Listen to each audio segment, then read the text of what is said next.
Adik-adik perhatikan gambar berikut ini. Wah, di sini banyak sekali hewan ya adik-adik ya. Ada kambing, ada ayam, bebek, dan sebagainya. Apa saja makhluk hidup yang ada pada gambar di atas? Nah, makhluk hidup pada gambar di atas diantaranya ada manusia, lalu ada kambing, ada ayam, dan itik adik-adik ya, dan masih banyak lagi.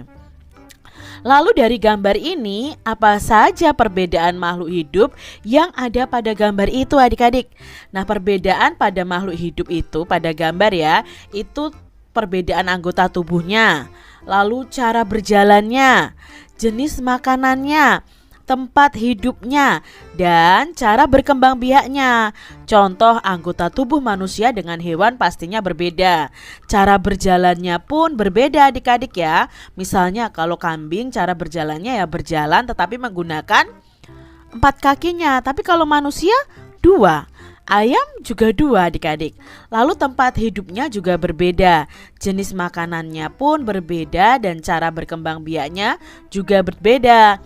Manusia melahirkan tetapi kalau ayam bertelur. Nah ini ya perbedaan makhluk hidup dari gambar-gambar tersebut. Apa pula persamaannya adik-adik? Kalau tadi perbedaannya, sekarang apa persamaannya?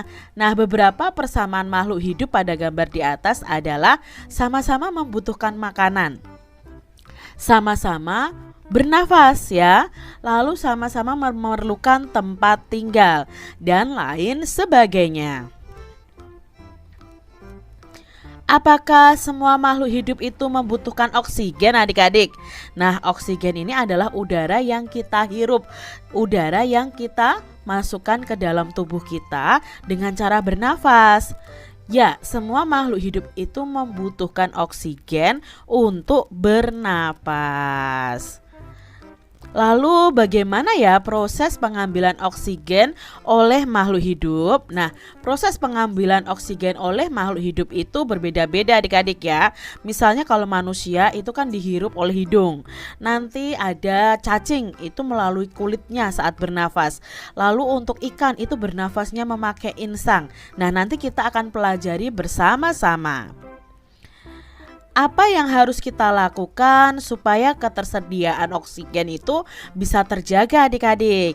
Nah, ketersediaan oksigen itu dapat terjaga bila kita itu mau melestarikan lingkungan dengan menanam tanaman hijau.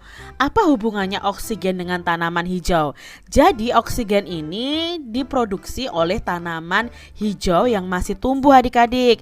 Jadi tanaman atau pohon itu akan menghirup karbon dioksida.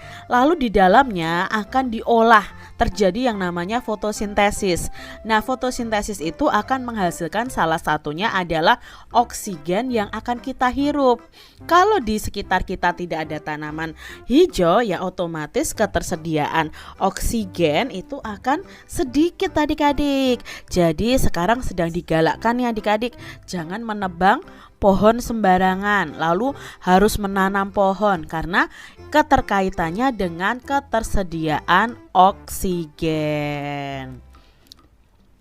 Bagaimana tanggung jawab kita terhadap masyarakat dalam menjaga ketersediaan oksigen? Nah, ada banyak bentuk tanggung jawab nih kita terhadap masyarakat. Salah satunya ialah dengan menjaga lingkungan demi tetap tersedianya oksigen. Mari adik-adik kita menjaga lingkungan sekitar kita.